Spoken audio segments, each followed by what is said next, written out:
Well, first of all, thank you very much, Stefan. That's a very nice and kind introduction. And a good afternoon from Jerusalem to everybody, whether they're in Bonn or whether they're somewhere else in the world, including in Israel. And I see people that Kobi, who I don't see enough here in Israel, but I'm glad to see him at least on the screen. I'm very, very grateful to the Bonn Center for Dependency and Slavery Studies for giving me the honor to deliver this talk. Many thanks to Professor Stefan Kornemann for the initial invitation, and then Jan Hodber for making the arrangements. And I'm also very happy that this is going to be part of the new online series of the Ulrich Hartmann Memorial Lectures. And this will be a focus for the far-flung alumni of the Annemarie Schimmel Kolleg for Mamluk Studies. So that's also very nice. So I'm also grateful to Anna Kolatz and Cecilia Khalifa for organizing the new framework. So let me start, and I plan to talk for about 45 minutes, and then of course, time for questions.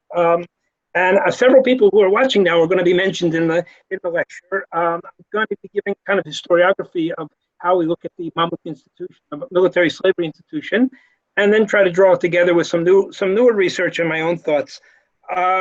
So when Professor Kornemann first turned to me with a tentative invitation to give this talk, I was then actually last September. I had just started a very short research leave in Florence, Italy. And of course, I had my initial positive response, and then I began to imagine, oh, there I get another trip to Bonn.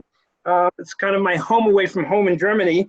Well, a lot has changed since then, and mostly a result, of course, of the worldwide corona crisis, pandemic. And here I am talking to everybody by computer, and who knows when I'll make it back to the Rhineland. But I think all of us as historians of the later Middle Ages, or at least many of us are historians of the later Middle Ages, we certainly have something to say about diseases and pandemics and other natural disasters and their impact on the flow of human affairs.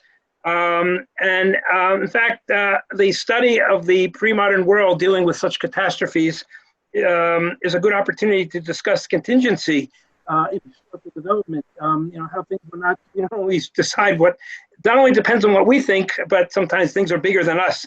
The limited control that men and women often have on their own affairs.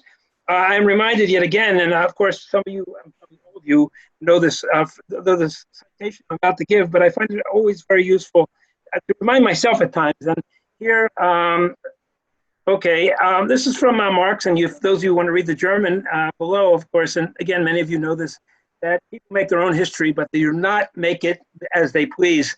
They do not make it under self-selected circumstances, but under circumstances existing already, given and transmitted from the past. And why it has lots to do with the things that Marx was writing about, and has lots to do with our own times. I think when we study the Mamluks, whatever aspect of Mamluk history, or late medieval Mediterranean or Middle Eastern history, that we should take this into account, that there's a continuity, there's changes, there's influences in the past, and other circumstances which are part of the world in which people make their decisions. Of course, the coronavirus also comes to mind when we think about how we have control, or what the aspect control of our life is. But because we're dealing with matters here of pathology, public health, ecology, obviously this goes way beyond the confines of my own talk today. But I will be talking a little bit about historical background, historical context as we go on. But of course, we should remember that diseases never take place in a historical vacuum. And what's interesting is how societies try to deal or don't deal with the epidemics, and certainly conditioned, among other things, by long-term social, political, economic, and cultural developments and conditions, just like so many other things, but certainly we see it's brought home. Now, I will be coming back later to the context, the historical and geographical of military slavery a little bit. But first, another word on the title of the talk. When I was pondering this upcoming lecture, and I guess around May, I actually began to sit down and think about what I was going to say, and I decided on the present title, and I was inspired by the important, even fundamental text by Kenneth M. Stamp. I'm sure many of you know this book, and certainly those of you working on the dependency cluster are familiar with it, on slavery in the southern United States before the Civil War in 1861. Now, this book was first published in 1956, and you can see the cover here. At the time, it was a courageous and highly influential book, and I believe it is still considered by experts to be a key study. Now, by borrowing a phrase from Stamp's title, my intention was to show that in many, many ways, military slavery in Mamluk Sultanate was indeed a very special type of peculiar institution. That being said, life for the young Mamluks was not nearly so difficult and dehumanizing as it was for those experienced by the African-American slaves of the antebellum South.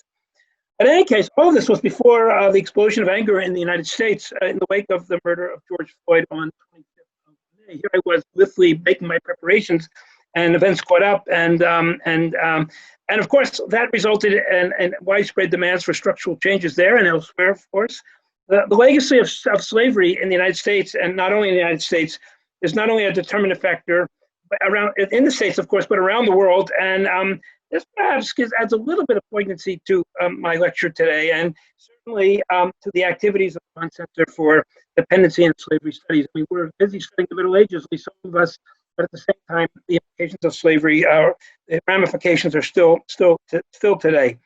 I'm going to today, this afternoon's lecture, I have the introductory remarks, which are more or less just completed. I'm going to review some of the scholarship on military slaveries from David Ayalon onwards. I'm going to then have three questions. How did contemporary writers, in my case, I'm just picking one, and see the role of this particular slave institution? How did the Mamluks themselves believe the whole setup worked, and how its importance? And then last, of course, is modern observers. These are things that we take as modern observers and modern scholars. We take into account when we try to understand the nature and significance of military slavery at this time. And then a few concluding remarks, of course, at the end. And as I said, several people who I've seen have already, that they appear, and I'm glad to see them, are mentioned, and sometimes more than mentioned. I engage what they've said, and I always learn and respect. That doesn't mean I always agree with everything, and that'll be seen too as we continue today. I will state my position early on. I still find the idea of slavery to be a very meaningful and useful prism to understand the nature of the military political elite in Egypt and Syria during a quarter of millennium of Mamluk rule, what we usually call the Mamluk Sultanate. I say this while appreciating much of the recent work on these and related questions, and accepting a lot of the not unjustified criticism of some of the early studies on the subject.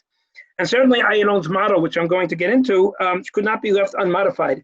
In other words, military slavery, for me at least, remains a key concept, even when other factors come into play, to understand much of Mamluk political culture and military activities, along with the economic, social, cultural developments over the societies in which the Mamluk elite ruled.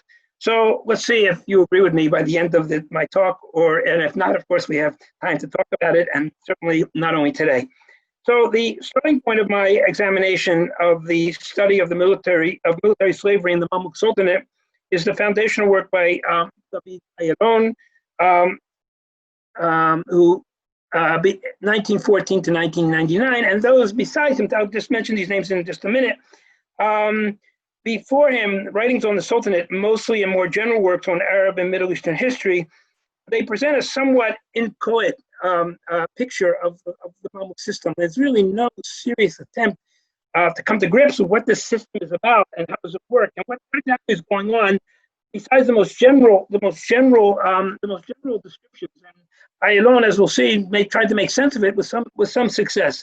And I can just mention, I'm sure that one could go on and on in various languages and find the parallel, what I'm going to say now. We have, for instance, Gustav Weil's monumental and really impressive study of the political history, really a pioneering effort of the political history of the Mamluks in Egypt, the Mamluks, published in 1860 and 1862. But he really, from what I can tell, I didn't give a thought into really trying to figure out the Mamluk system before he sort of plunged into telling the story. And that's basically what it is, telling a story of the various sultans. The later surveys of Philip Hitti, for example, in 1937, or Karl Brackelmann, first published in German in 1939, they also hardly delved into the matter, being satisfied at describing what they thought was a very sorry chapter in Middle Eastern history, both of them. I go down a bit to Israelis. Ayalon's teacher, Leo Aryeh Meyer, who many of you know as a great artist and archaeologist, frequently referred to the Mamluk period in his many writings, but never came to grips with the nature of the ruling elite, or even tried to come to grips beyond the most general statements. And even Eliyahu Ashtor lived until 1984, and I had the opportunity of meeting him once and talking to him for about a minute and a half back in 1982 or so. He was Ayalon's fellow Jerusalemite. He was a sometimes colleague and a frequent scholarly opponent. And I'm putting things in understatement here. Offered no real coherent picture when, even though he dealt extensively with the period. For instance, in his 3-volume history of the Jews of Mamluk, Egypt and Syria, which was first published, or the first volume was published in 1944, he never really again tried to say something substantial about how this whole system worked. So it was, I don't know if the word is tabula rasa, but there was certainly important work to be done when Ayalon got started in the early 1940s. He submitted his dissertation in 1946, and much of the time beforehand, he had been serving in the British Army, and he was also devoting himself to assembling the first Arabic Hebrew dictionary, Pesach Shinar, which was published in 1947. He was a busy guy, but basing himself mostly on available printed sources at the time, many of them, or mainly of later Mamluk vintage. Ayalon offered a comprehensive picture of various aspects of military slavery and the culture and social history of the Mamluk elite. This was written in an enormous dissertation, over 800 pages in Hebrew, and then he began a long-term process, which to the best of my knowledge was never quite completed, with corrections and additions as new material came to him, basically publishing chapter after chapter after chapter. Now, one of the first of these is a very small book that came out in 1951 in Jerusalem, though you'll see where I took the picture from. I think that's worth mentioning. But L'esclavage du Mamluk, which is, again, sort of the key text, so to speak. He comes back again in his long article in the Encyclopedia of Islam about Mamluk. He comes back and expands it, but this is the key text. And here he laid out the essence of his vision of the system of military slavery, which I think remained for a generation or so, more and perhaps more, the basis of most investigations of Mamluks and their state and the society over which they ruled. I mean, as I will say in just a few minutes, lots of other things were done about the Mamluk period. Lots of other things were done about the Mamluks, but nobody for a generation or so came and fundamentally questioned. It was all accepted what he had to say, and of course it made a lot of sense, and it was based on a lot of reading, and it sort of held together nicely. So it's another generation or so until things begin to question. Now, what I've done here, and I'm sure that many of you are more than familiar with this, and I apologize for going over things which everybody knows. But I'm not sure that everybody knows. A lot of people know this, of course. But maybe it's good just to make sure that when we talk about what other people are saying about it, that we should make sure what Ayalon said, giving a very short summary of what Ayalon said. And he never used the word model. I think, if anything, he would have used the word scheme, so to speak. So the young Mamluks, as we know, arrived as slaves in the Sultanate, but mostly transported by Italian shippers, and their origins were primarily from the Kipchak Turkish tribes nomadizing in the steppes north of the Black Sea. But there are other ethnic groups who are, of course, represented, and these include particularly the Circassians from the late 14th century on. They become more and more the dominant ethnic group. Young slaves belonging to the Sultan were put into the barracks under the direction of eunuchs and had several years of military and civilian education, Arabic, religion, and whatever. The Mamluks of the officers, the Umara, had similar, if less thorough and organized training. So, and around the age of 18, the Mamluks were officially manumitted and in a graduation ceremony, and thereopon became regular troopers, drawing either, so they were freed from slavery, officially freed from slavery, drawing either a salary or income from agricultural holdings. In light of their steppe providence and subsequent training, they fought mainly as mounted archers. And in principle, and we'll maybe talk about this a little bit more, the Mamluks developed a double loyalty. To one hand, to their patron, the Ustaz, who raised and manumitted them, and the other hand to the Mamluks of the same patron, known as singular Khushdashia in the plural, who were ostensibly loyal to each other, especially vis-a-vis other Mamluk formations. So again, we're talking about a model, the original model that Ayalon suggested, not necessarily the final word. Now, Mamluks could work their way up the ladder of officer ranks, and they could reach the highest of officers, called 100. They have a Amir of 100 Mamluks and a commander, Muqaddam of 1,000 non-Mamluk horsemen. From among the senior officers, there were those who were chosen to be the various office holders of the regime, as well as provincial governors and the like. And in principle, and again, we remember in principle, the sons of the Mamluks, the Awlad al-Nas, were not enrolled in the Mamluk units, but some served in the non-Mamluk Halka. That's more or less the sort of distilled, if I distilled what I alone wrote in the previous book that I described, but also in several other writings that he published in the 50s and perhaps early 60s. I then moved on to other subjects, but which I'm not going to discuss now. Now, this period of 1970 to about 2000, and here is, I really have to apologize. I just jotted down a few names. I have plenty of names that I'm sure I missed, and I apologize that I missed them. But give you an idea that what people were dealing with in the sort of 30-year period, this generation from 1970 to 2000, and then things change, and that's, you know, but we had historiography, we have institutions, we have diplomacy, we have Mamluk political culture, and we have analytical biographies of various sultans, and I got some names repeat themselves here, of course. We have the social history of the larger society. We have a whole slew of things dealing with cultural art. I guess we could include the archaeology too. Economic, commercial, and monetary history, and of course we have several people who are busy doing a lot of stuff, like Harman, Robert Irwin a little bit later, Stephen Humphreys, and again, if I hope I didn't forget anybody who's here now, but if I did forget somebody, one of our colleagues or older teachers, then I apologize. And of course, if you want to mention it to me afterwards, I'll be happy to include it. Perhaps if I write up the article, then I'll want to give a lot of bibliographical data here. But this, I guess, is maybe even the tip of the iceberg, so to speak, of how much was going on, and it's just going to increase as the years go by. As the 1990s turn into 2000s, it just increases more and more. So indeed, there was quite a lot of it, but not anybody. I wouldn't say that a whole lot is being questioned. That Ayalon's model is really remains the basis for all this other research.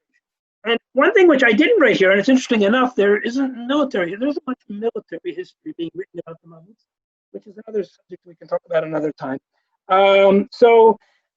Again, I would begin to say that things begin to change a little bit. And here I'm going to mention three people, winds of change, so to speak. I'm going to mention Robert Irwin, and I'm thinking of his 1986 book, which many of us know.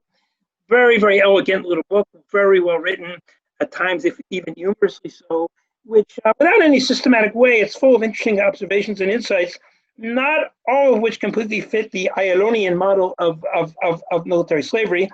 And this may seem to be a presage further developments in the field. So I just give an example. Irwin notes that the loyalty of Mamluks to the state patron, the Khaldun, was often honored in the breach and was not the only basis for political behavior. So already we're beginning to see people who say, well, Ayalon's work was pioneering, but perhaps it's not the full picture. Now, a harbinger of new openness, I can mention two scholars. One is an Israeli colleague, Amalia Levanoni, of course, Nasser Abad, who I saw is here. I think he was here, and I'm very glad to see Nasser. Levanoni's 1995 biography of Sultan and his third reign of Nasser Muhammad ibn Khaldun's reign between 1310 and 1341. So showing it was not only a turning point in Mamluk history in general, but the system of military slavery in particular. Secondly was Nasser's important article from 2000, the changing concept of Mamluk in the Mamluk Sultanate in Egypt and Syria. And again, I think this also opened up a new page on the subject. At least two of the main ideas, and probably we could give more, was I think that first of all, that showing that with the establishment of the Mamluk Sultanate in Egypt in 1250, and particularly after 1260, the defeat of the Mongols, the absorption and incorporation of Syria and Baibars, Sultan Baibars, we certainly can see a greater institutionalization, changes between what was accepted in military slavery before and what we see afterwards. And the other thing that is an important point was made is I think the almost complete lack of early Mamluk authors. And we have a lot of history being written, a lot of things we can learn about the Mamluks, but there's very little that we can call reflexive. There's very little thinking about the Mamluk system per se in these early material, and it changes eventually when we get to Ibn Khaldun and Makrizi later on. But for the time being, we're pretty much on our own. We have to read the material and try to understand what was going on. What I can say then is by the end of the last millennium, by around 2000, give or take, it became increasingly clear that Ayalon's model from half a century before was in need of re-examination. And not only had there been a plethora of new sources published, including many, many early sources, and from the middle period too, and this, of course, already enabled a more subtle and sophisticated paradigm. At the same time, no matter what the paradigm was, there was a growing understanding, I think, that no matter what the paradigm is, that it's not necessarily ironclad, and that one can expect all kinds of exceptions and even contradictions. It's a complicated system, or it's a complicated society, it's a complicated elite, and even the most up-to-date and accurate generalizations can always find something that causes it to be, that causes one to think, well, on the other hand. Okay, now let me fast forward to this last decade now, say 210 to 220, more or less. I think we can now discern two trends in looking at the nature and development of military slavery under the Mamluks. And the first one I call post-Ayalonian, and the second one I call neo-Ayalonian. So these are two approaches, and I picked four examples here. And Kobi, of course, is with us here today. So if he wants to expand, I don't think anybody else is here from the group yet. At least I didn't notice. Franz from Tübingen, Julien Luzeau from Marseille, and Amir Mazur, who lives in Jerusalem, but he teaches connected to Haifa.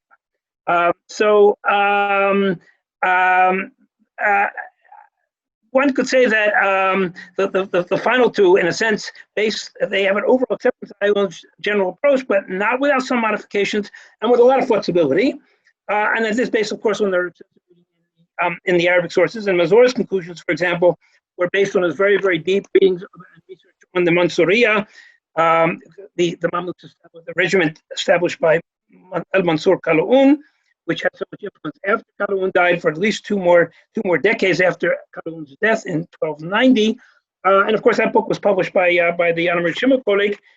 So that, for example, it comes around and says, okay, Ayalon was basically right, but, and gives all kinds of reasons why we have to modify it, but without throwing out the, let's say, throwing out the baby with the dirty water, so to speak. But Franz and had a different approach altogether. And he has a very, very lengthy article. It was published in 2017. It was actually in a volume that was edited by myself and Christoph, my colleague, about the Mediterranean slave trade. And he looked at the very, very long durée of slavery, not only military slavery in the Islamic world from the time of the Prophet Muhammad. And thus he was looking at Quran, he was looking at Hadith, he was looking at the so-called Constitution of Medina, all the way via Sharia to the end of the Mamluk Sultanate and thus military slavery. And his conclusion was that the legal norms that were developed by legal scholars over the generation had little to do with how slavery was actually practiced. And this was particularly the case. This is particularly the case of Mamluk military slavery, or the military variety as found in the Mamluk Sultanate. So this is what he writes, and I'll read this very, very briefly. And of course, the rapid diversification of labor needs make new uses of slave labor spring up, which reveal departures from, if not a renunciation of the fundamentals, which is another way of saying not according to the Sharia. From among these uses, the agricultural slavery of the Zanj and the military slavery of the Turkish Mamluks have been considered because of their high historical impact. Both of them were out of line with the norms of Islamic slavery and even contradicted them. Only limited aspects, namely the original enslavement of the first and the transitory formation stage of the latter, fit the notion of slavery. Apart from that, both conformed first to all contemporary objectives that were not rooted in the Quran, the conduct of the earliest Ummah, or in the Islamic jurisprudence, meaning they didn't follow any of that. For this reason, it must be doubted whether it can be at all helpful to address these historical matters under the rubric of slavery and to assess the existence of respective systems of slavery, while at the same time, concepts that are independent from it, namely bonded agricultural labor and military rule, are completely relevant, are better able to explain these phenomena. So I think basically, slavery doesn't come into it, or comes into it in a very, very minor way, and it's a red herring that just confuses us. Now, in short, Franz refers to the studies of Kobi Yosef in his article, and clearly this has affected his conclusions. Now, Kobi has, and since Kobi's here, I'm going to use the first name. Kobi has published a number of papers in the last few years on the social and cultural aspects of military slavery under the Mamluks, many based on his Hebrew language dissertation from almost a decade ago. One paper in particular, which I would just mention here, is the paper Dawlat al-Atrak or Dawlat al-Mamalik, ethnic origin or slave origin as a defining characteristic of the ruling elite in the Mamluk Sultanate, already from 2012. And he makes it clear that, that the decisive matter in Mamluk self-awareness and identity was not their past slave status, but rather their ethnicity, meaning that Turkish speakers taken mostly from the nomadic peoples of the Western Eurasian steppes. Likewise, it was ethnicity that was a determinant factor in ongoing Mamluk politics, not really the slave origins of the Mamluks and the identities and loyalties that may have been forged in. And Kobi writes, it is clear that the so-called Mamluk Sultanate, like states that preceded it, was defined by the ethnic origin of its ruling elite and not by the slave origin of that elite. And in this sense, the Sultanate was not exceptional. Now, again, when one is reading a lot and one wants to make sense, one takes one sentence here or one sentence there. I hope I've done justice to Kobi's line of thought here. So really, there was a whole between Amir and Julian and Court Franz and Kobi and many others, of course. It was really already a really stimulating and we could mention it's our colleague Reuven from Ghent, who doesn't really deal with the question of slavery per se, but of course it's Mamluk politics in a new way, and a lot is going on, and it's very, very stimulating, and it's really quite and that's more than enough to keep us busy now for the next couple of years, sort of sorting it all out and trying to make some sense of it. And then along comes this past year, and this is what along comes Hannah Barker from Arizona State University, who last year published a revised version of her 2014 dissertation, and this work is called The Most Precious Merchandise, the Mediterranean Trade in Black Sea Slaves, 1260 to 1500. And of course, these Black Sea slaves go, some of them end up as Mamluks, and some of them end up as concubines, as women slaves in the Mamluk Sultanate, but a whole lot, maybe even more, end up in the West, particularly in Italy, but not only in Italy. So I would say that Barker, who I actually finished reading this book just last week, so it's all very fresh in my mind. That it's kind of both neo-Ionian and post-Ionian at the same time, and much more. And really, it's the most comprehensive attempt to date, that I think to date, to look at Mamluk military slavery and the trade of these Mamluks within a wider Mediterranean context, particularly given the important role of Venice and especially Genoa in the commerce itself. And I would just note this is not really the first time this has happened. We have early stabs at it by articles by Andrew Ehrenkreutz and John J. Sanders from 1977. And then there was a project that I was involved in with Christoph Kruse and myself. But Barker is clearly the most exhaustive and wide-ranging study until now. And I will come back to at least one of Barker's insights later in this, which I think helps make the whole situation much, much more clear. So that is a survey of research. And of course, I haven't gotten everybody. And I'm sure I missed something, and particularly in languages which I do not read, or languages which I was supposed to read, but maybe didn't read what I should have read. But so if anybody wants to add to that, I'll be more than happy at the end. Now, 3 questions that I asked. One question is, how did contemporary writers, or in this case, I'm going to pick one writer and perceive the Mamluk phenomenon. So Nasser correctly said that the early Mamluk writers don't seem to be particularly thoughtful. They don't seem to reflect upon the nature of the Mamluk system. They write about all kinds of things that one can draw material from. But later on, and we do have things, and one comes down to Ibn Khaldun, and I'm going to come back to Ibn Khaldun. I know that not everybody is convinced of its validity as a analysis of the Mamluk system, but I find it compelling, and I'm going to then say why I find it compelling. Okay. So in the 5th volume of his 7-volume history of the world, but primarily since the time of Islam, in volume 5, and I didn't give the page because there are different editions. In the Bulak edition, it's around 370, if anybody's interested. So yeah, as we know, Ibn Khaldun, who died in 1406, he arrived in Sultanate from the Maghreb around 1380, and he begins a discussion of what he calls Dawlat al-Turk, the Turkish regime. And not surprising, because that's what it's referred to by many scholars. And again, Kobi has discussed this at length. He gives a very, very, he's about to start with the whole history of the Mamluks from the very, very beginning, the Mamluk Sultanate, the rise of the Mamluk Sultanate, But what he does, and this is in many ways different from just about everybody else, he has kind of an historical preview or historical introduction, and he gives a very quick, but very, very incisive of the entire development of military slavery since the early Abbasid period up to the present day.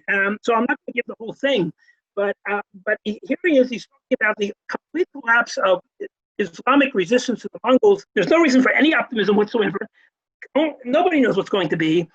And then he writes, and this is, I'm citing him, then it was God's benevolence that he rescued the faith by reviving its dying breath and restoring the unity of the Muslims in Egypt, preserving the order and defending the walls of Islam.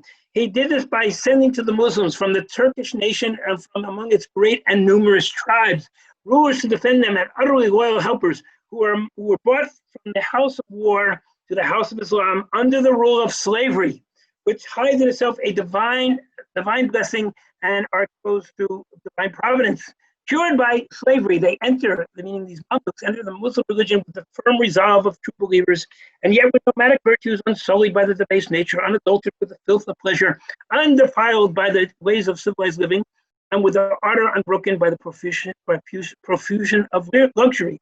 The slave merchants bring them to Egypt in batches like sand grouse to the watering places, and government buyers have them displayed for inspection, bid for them, raising their price above their value.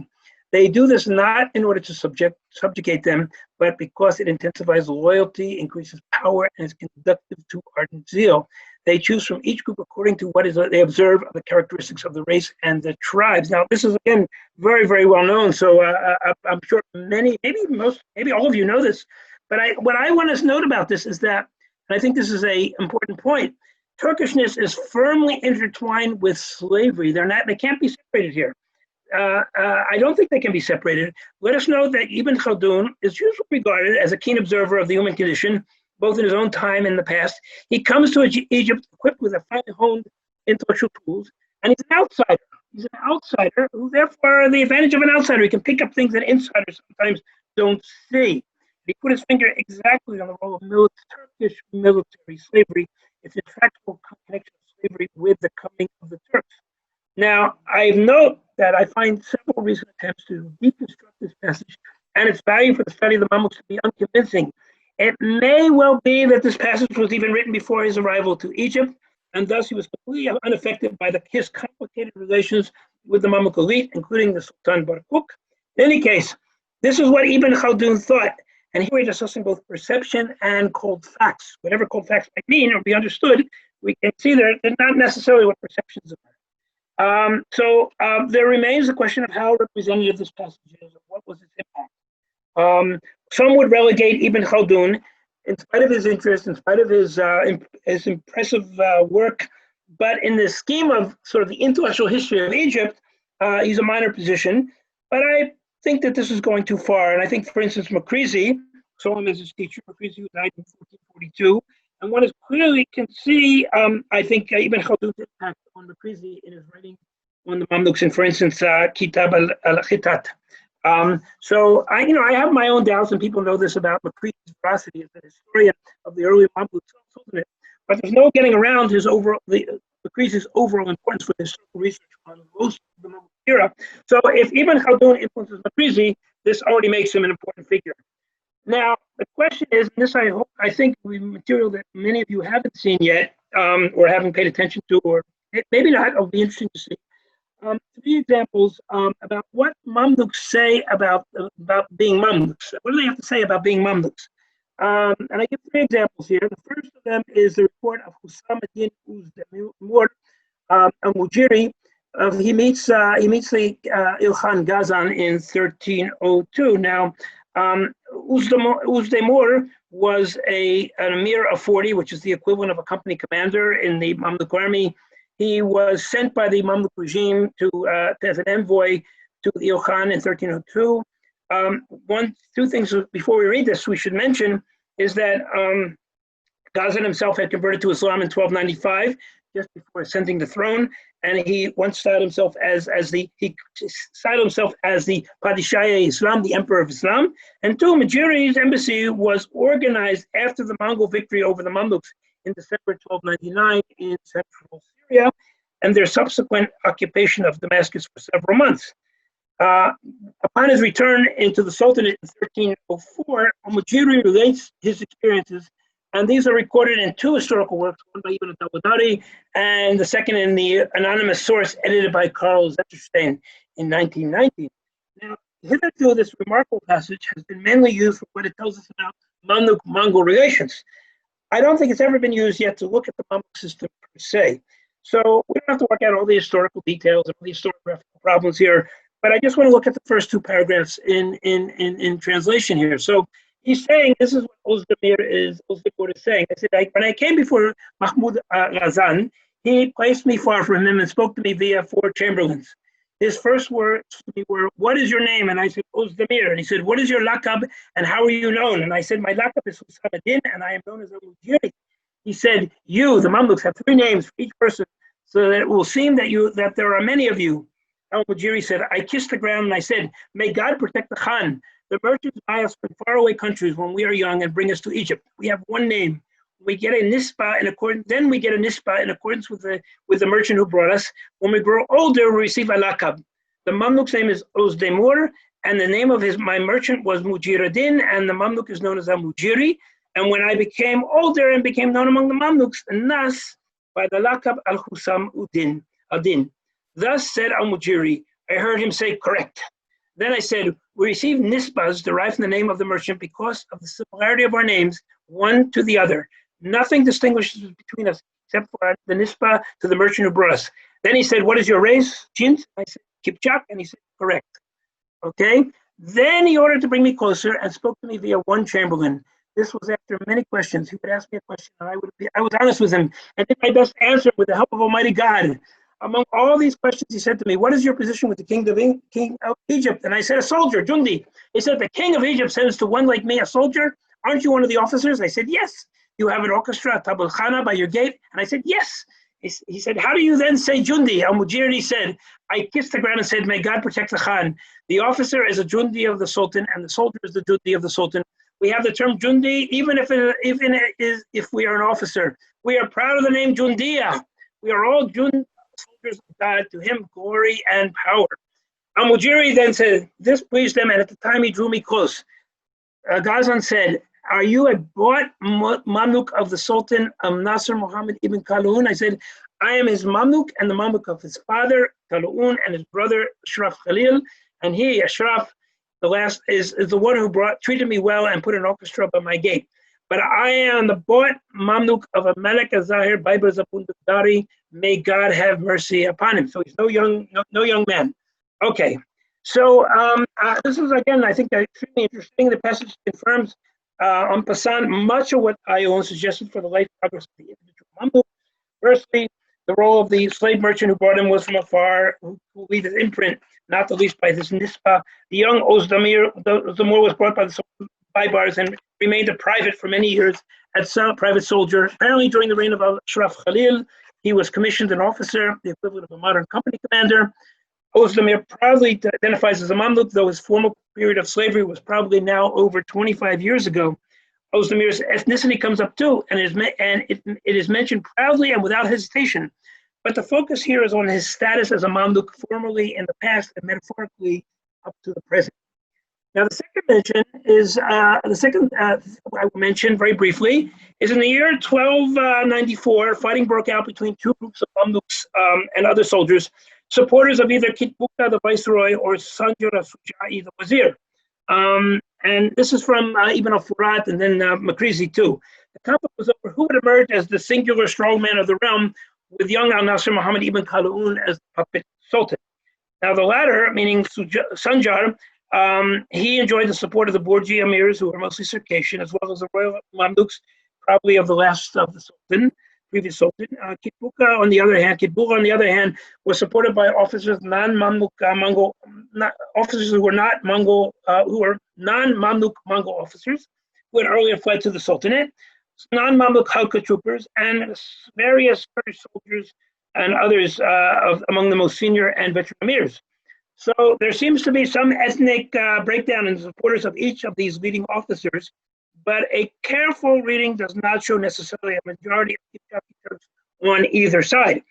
All this is just a background, however, that I want to present to you. While all this fighting was going on, Kitullah and his supporters were besieging the citadel when out comes the child sultan, Nasser Muhammad, to one of the towers. Okay, the officers got off their horses, kissed the ground, and said, "We are the Mamluks of the Sultan, and we will never be disloyal to him. We have no other intention but to guard the order of the regime, to bring about agreement, and to end the end of disorder." Okay. Now we can note that the metaphor of choice here is Mamluk, although these officers actually slavery was long a thing of the past. Okay. A few days later, the mother of the Sultan appeared on the walls of the citadel, and she said, "What the heck's going on? What did Kitullah's supporters, what was their goal, and what she might do to help achieve that?" And they said, "Our goal is only to arrest al-Sujai, Sanjar al-Sujai, and to extinguish the disorder, the fitna. If even a blind daughter of our patron's family, Bait Ustadina, remains, we would be her Mamluks, all the more so when his son Malik Nasser is present and he is fit." Okay, so again, the term Mamluks is smack in the middle of this declaration. If you want to demonstrate your loyalty in the late 13th century, it is the expression to be preferred. In other words, while the particular fighting among the Mamluk elite had clear ethnic overtones, although these ethnic motifs may be far from exclusive, the main manifestation of political discourse is still the word Mamluk Mamalik. Okay, now my final example is taken here, very, very brief, is Baibars al-Mansuri, Ruknuddin Baibars al-Mansuri al-Dawadar in his chronicle, Zuqt al-Fikra fi Tarikh al-Hijra.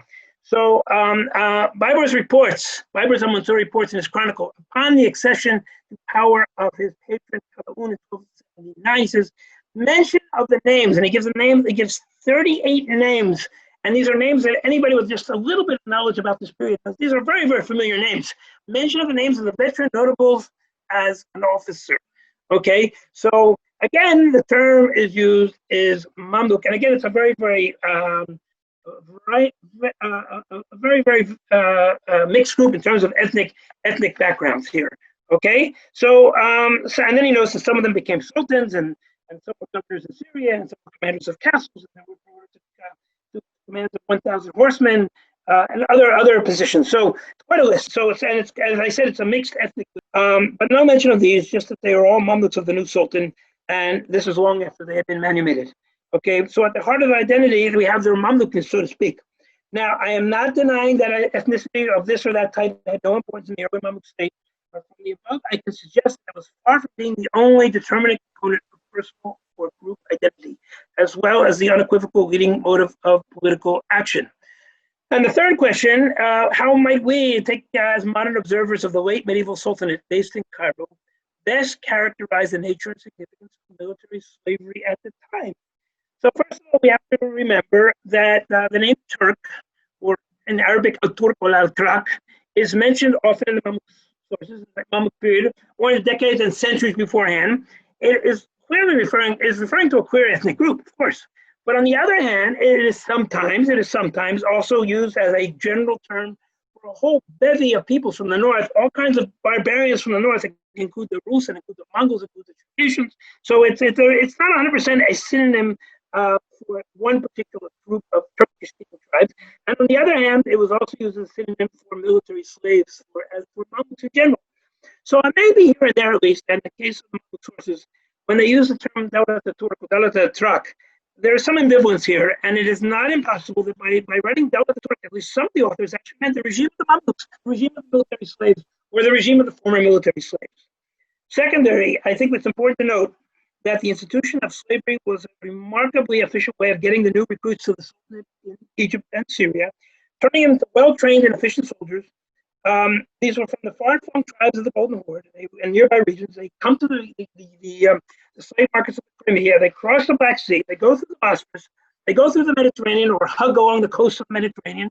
And somewhere along the line, they get converted to Islam. And not too many questions were asked by anybody involved whether this was proper or not. Perhaps this was facilitated by slavery too. Then there are the years in the military school, a long period of acculturation, character building, and training, still under the guise of slavery. It is only then, upon reaching a sufficient level of military and civilian expertise and all-around maturity, that the Mamluk was manumitted and commenced his career as a formally free man.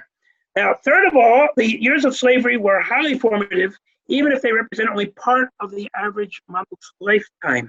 The world of his childhood had been left behind, and in most cases, there was little or no connection with his birth family. In the time of slavery, he was converted to Islam, received a new cultural identity and religious loyalty. He learned at least the rudiments of a second language, Arabic, and sometimes a third language, Turkish, if he was not a native Turkish speaker. Then the years of training while undergoing sexual maturity and accelerated physical development. Finally, there were friendships and perhaps also hatreds that developed with a potentially large number of peers, and sometimes older and younger comrades. Lots of Khustashia, with whom one was expected to maintain loyalty throughout a lifetime. One should not forget the devotion that was expected to develop vis-a-vis the ustaz or patron, and perhaps even to his progeny. Is there any wonder then that why, after their manumission, these ex-slaves proudly call themselves Mamalik, as we have seen in the few passages which I have brought above? Now, here is the time, and I'm getting close to the end. Okay, here is the time to return to the recent book by Hannah Barker, which I had noted much earlier in my lecture. This book is full of important information, interesting ideas, and compelling analysis. Here, however, I will just concentrate on one point that she makes throughout the entire book.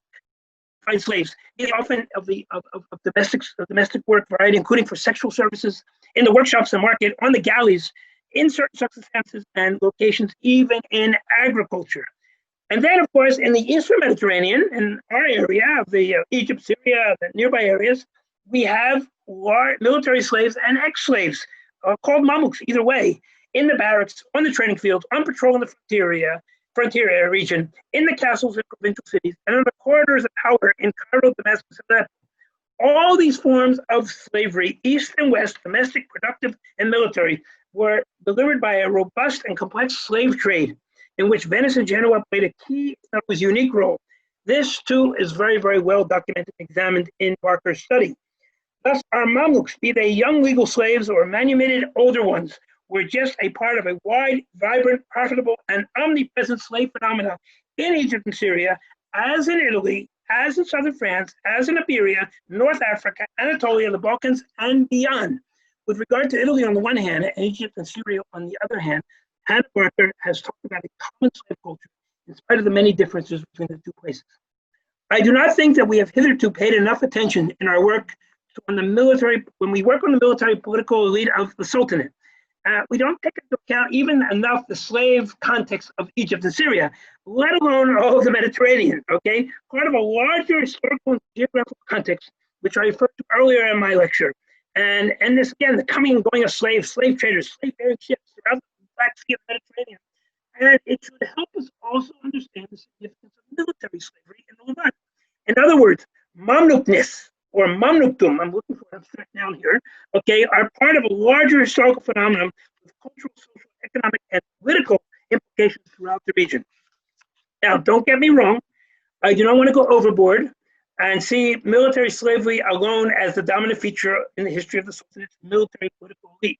But equally, I'm sure that downplaying the role of military slavery in the identity and actions of the individual adult Mamluk, as well as their political and public behavior as a whole, is no way to go either, and will lead to a mistaken understanding of how this elite and state really worked, okay? Now, the late Donald P. Little wrote 30 years ago, almost 30 years ago, and I'm quoting here now, of the importance of ethnic affiliation in the complex, with the emphasis on the word complex, system of Mamluk loyalties that provided cohesion to the Mamluk state. Now, to this ethnic affiliation, we can include the loyalties inculcated in the times of slavery towards one's comrades as well as one's master. Loyalty to religion, loyalty to family, and mostly new, of course, but sometimes old, and immediate matters of political and economic expediency. So to begin to separate and prioritize ethnic identity and solidarity, in other words, I am suggesting we leave slavery, mainly military slavery, of course, at the center, but it's clearly not alone. It's clearly not alone of the individual and collective Mamluk experience. And thus we will enjoy a richer and more accurate understanding of the late medieval Sultanate of Egypt and Syria. Thank you very much for your attention.